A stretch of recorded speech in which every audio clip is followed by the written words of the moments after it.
Monsoon पूर्व पावसाने शेतकऱ्यांचे मोठ्या प्रमाणात नुकसान झालेले आहे।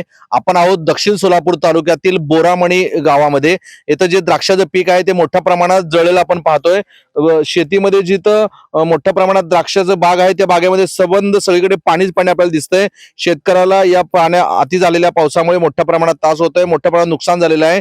त्यांची पिकं जवळपास करपून गेलेली आहेत। ते द्राक्षाची जी पानं आहेत ती चिरली गेलेली आहेत, त्यामुळं द्राक्षाचं जे येणारं पीक आहे ते आता येणार नाही असं शेतकऱ्यांनी सांगितलेलं आहे। आपल्यासोबत इथले स्थानिक शेतकरी आहेत, त्यांच्याकडून जाणून घेऊयात की नेमकं काय नुकसान झालेलं आहे आपलं।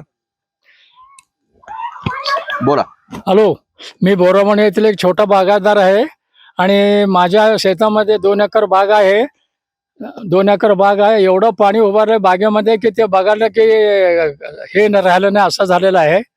तरी फार मोठं नुकसान झालेलं आहे आणि माल येण्याची शक्यता कमी आहे।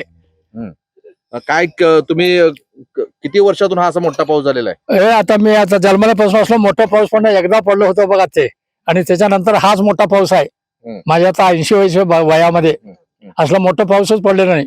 शासनाचे अधिकारी आपल्या बांधावर आले होते का किंवा आपली चर्चा झाली का? नाही, कधी चालण्याचे शासन कधी चर्चाही झालेली नाही। काय सांगाल तुम्ही मागणी? तुमची मागणी काय आता? काय आमचं नुकसान भरपाई काय ते मिळावं असं आमचं मागणी आहे, बाकी काय। जवळपास द्राक्ष बागामध्ये आपण आहोत आणि मोठ्या प्रमाणात नुकसान झाल्याचं चित्र आपल्यास पाहावयास मिळतंय।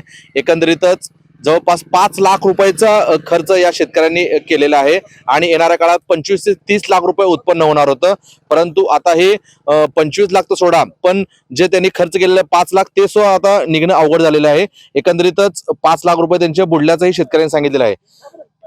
प्रशासनाने तात्काळ येऊन पंचनामे करावेत आणि शासनाच्या वतीने मदत जाहीर करावी अशी मागणी स्थानिक शेतकऱ्यांनी केलेली आहे। नवराष्ट्रासाठी विशाल भांगे, सोलापूर।